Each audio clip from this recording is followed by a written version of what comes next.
आपने वो कल क्लिप देखी होगी जिसमें बीजेपी के सांसद प्रवेश वर्मा दिल्ली जल बोर्ड के एक बड़े अधिकारी के साथ अभद्र भाषा का प्रयोग कर रहे हैं। हिंदी में उसे आप बदतमीजी भी कह सकते हैं। उनसे बोला उनके सर पे केमिकल उड़ेल दूंगा, जा नहा ले, यमुना में डुबकी नहा ले, तमाम चीज़ें। वो जो अधिकारी हैं वो हमारे साथ हैं, संजय शर्मा। वो डायरेक्टर हैं ट्रीटमेंट एंड क्वालिटी कंट्रोल के दिल्ली में, दिल्ली जल बोर्ड के। हम उनसे बात करते हैं। संजय जी, पहले बाकी पल कल हो क्या गया? अचानक से आप वहाँ पर थे, हुआ क्या? टाइमिंग क्या हो गई? पहले वो बताइए, फिर बाकी बातें बारे में बात करेंगे। हम लोग वहाँ पर स्प्रिंकलिंग का काम कर रहे थे।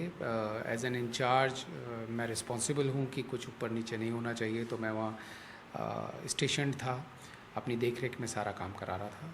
माननीय सांसद महोदय आए, वो सीधे पहले तो इधर उधर वो गए और फिर वो सीधे हमारे पास आए, और जो भाषा है, जो उनकी शालीनता है, अपने हिसाब से, अपनी संस्कृति सभ्यता के हिसाब से उन्होंने जिस भाषा का इस्तेमाल किया उसको दोहराना तो ठीक नहीं है, बट शायद उनकी यही सभ्यता रही होगी कि सरकारी अफसरों से या किसी काम करने वाले व्यक्ति से वो इस तरह से बात करें। उन्होंने प्लांट के बारे में पूछा और फिर चिल्लाना चालू कर दिया कि जहरीला है, इसको जहर डाल रहे हो तुम, यमुना में लोगों को मारोगे, ये करोगे। मैंने बहुत शालीनता से उनसे कहा कि अगर आपको कोई कन्फ्यूज़न है, अगर आपको कोई शंका है, हम आपकी शंका का निवारण कर देते हैं। ये केमिकल किसी भी तरह से जहरीला नहीं है। ये केमिकल FDA, US FDA से अप्रूव्ड है। ये केमिकल नमामि गंगे ने भी हमको अप्रूवल दिया है, और मैं उनको मिनट्स दिखाने की कोशिश करता रहा। अगर आप देखें फुटेज में भी मैं उनसे कह रहा था कि आप भारत सरकार के जल शक्ति मंत्रालय नमामि गंगे का मिनट्स देख लीजिए। उसमें भी उन्होंने बोला है कि ये हमारी रिस्पॉन्सिबिलिटी है कि हम एंटी सर्फेक्टेंट को इसमें डालेंगे, और उन्हें ये भी समझाने की कोशिश की गई कि इसका यमुना के ऊपर कोई दुष्प्रभाव नहीं पड़ रहा है। लेकिन शायद उनकी मंशा कुछ और थी, शायद वो राजनीति करने आए थे और उन्होंने वो राजनीति की, जो भी उन्होंने किया। अब आप इस बारे में, आप जाहिर सी बात है पूरी देश ने वो उनके बात सुनी है और उनको काफ़ी आलोचना का सामना करना पड़ रहा है। अगर शायद मतलब आप तो सरकारी आदमी हैं, लेकिन जर्नलिस्ट के तौर पे बोल सकता हूं कि अगर उनकी जगह कोई और पार्टी का व्यक्ति होता है तो उसके ऊपर शायद पुलिस सरकारी काम में बाधा पहुंचाने या सरकारी कर्मचारी को उसको काम में रोकने के तहत मुकदमा दर्ज होता है। इस बारे में आप क्या कर रहे हैं? क्या कुछ आपने कंप्लेन करी है पुलिस को? इस बारे में, इस बात को आगे कैसे लेके जा रहे हैं? जी हाँ, कल शाम को कालिंदी कुंज थाने में मेरी तरफ से एक कंप्लेंट फाइल किया गया है और रिक्वेस्ट किया गया है कि उसको कंप्लेंट को FIR में कन्वर्ट किया जाए। आज भी कालिंदी कुंज साइट पे मेरे को SHO कालिंदी कुंज मिले थे और मैंने उनसे रिक्वेस्ट किया था कि आप इस कंप्लेंट को FIR में कन्वर्ट करके और कार्रवाई आरंभ करें। ठीक है सर, ये तो चलिए कल की बात हो गई। अभी बताइए यमुना सफाई को लेकर के जो केमिकल है जिसको आप बोल रहे हैं FDA अप्रूव्ड है, ये कौन सा केमिकल है और आज यमुना की स्थिति क्या है? क्या वो फोम आपने ख़त्म कर दिया है? कुछ बताइए कि कितनी साफ़ हुई है यमुना।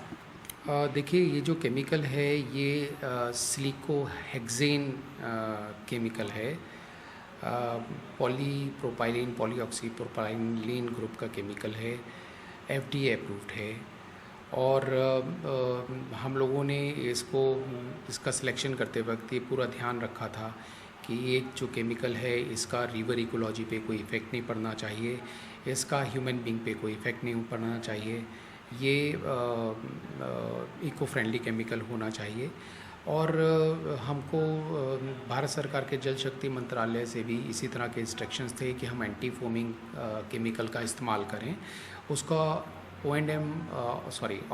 उन्होंने ऑफिस मेमोरेंडम भी इशू किया था 13 अक्टूबर को, और उन्होंने एक जॉइंट कमेटी भी बनाई थी जिसके तहत ये काम होना था, और दिल्ली जल बोर्ड को ये जिम्मेदारी सौंपी गई थी कि वो इस केमिकल का छिड़काव करें।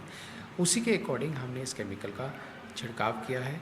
हमने पूरी तरह से ये सावधानी बरती, और सिर्फ सावधानी नहीं बरती, हम उसके बाद में इसके इफ़ेक्ट को, इसका रिवर इकोलॉजी पे क्या इफ़ेक्ट पड़ रहा है उसको भी हम अपने यहाँ लैब में टेस्ट करते रहे। आज भी अगर आप देखें मेरी लैब में टेस्ट चल रहा है। हम फिश बायो ऐसे टेस्ट कर रहे हैं। 24 तारीख से हमने डालना चालू किया था, 24 तारीख से हम फिश बायो टेस्ट कर रहे हैं। उसके अंदर कोई भी टॉक्सिसिटी फिशेस के ऊपर ऑब्जर्व नहीं की गई है। इस कारण से हम ये कह सकते हैं कि इसका कोई इफ़ेक्ट नहीं है। हम माइक्रोस्कोपिक एनालिसिस भी कर रहे हैं और हम ये देख रहे हैं कि ना तो फोना के ऊपर कोई इफ़ेक्ट है, ना रिवर के फ्लोरा के ऊपर कोई इफ़ेक्ट है। आप डेटा बता रहे थे कि 2015 से अब तक यमुना कितनी साफ़ हुई हैं? अगर मैं ये हमने 2015 से लेकर के अब तक का डेटा लिया है, जो अक्टूबर महीने का है या नवंबर महीने का है, जब नॉर्मली छठ पूजा होती है।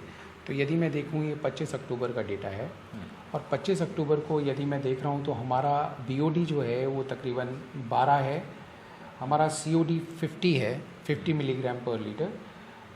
टीएसएस की अगर हम बात करें तो टीएसएस 43 तक आ गए हैं, जो आज घट के 25 हो गए थे, और मेरी बीओडी सीओडी घट के 40 मिलीग्राम पर लीटर तक हो गई थी। ये पैरामीटर्स अगर मैं बात करता हूँ 2015 में, तो अभी 12 बीओडी है। 2015 में अक्टूबर महीने में 20 अक्टूबर को ये 24 बीओडी थी, और 27 नवंबर 2015 में ये 68 थी, यानी और 13 अक्टूबर 2016 में 23 थी। तो ये धीरे धीरे जो डेटा है ये बेहतर हो रहा है। ठीक है, तो हमने संजय शर्मा जी से बात की, उन्होंने बताया कि कैसे यमुना जो है वो बेहतर हो रही हैं, जो सफाई है यमुना की हो रही है। वक्त लगेगा, 2025 तक का वक्त दिया है अरविंद केजरीवाल ने दिल्ली की जनता को, लेकिन कल जो हुआ वाकई में दुर्भाग्यपूर्ण है। संजय शर्मा जी के साथ जो बर्ताव किया है प्रवेश वर्मा ने, जो बीजेपी के सांसद ने, जाहिर सी बात है वो सांसद होकर वो भाषा नहीं होनी चाहिए थी। संजय शर्मा जी ने एक कंप्लेन भी दिल्ली पुलिस के को दर्ज कराई है कि कार्रवाई हो, एफआईआर हो प्रवेश वर्मा के खिलाफ, एक सरकारी कर्मचारी को उसके काम में बाधा पहुंचाने के लिए। अब देखना होगा दिल्ली पुलिस क्या करती है।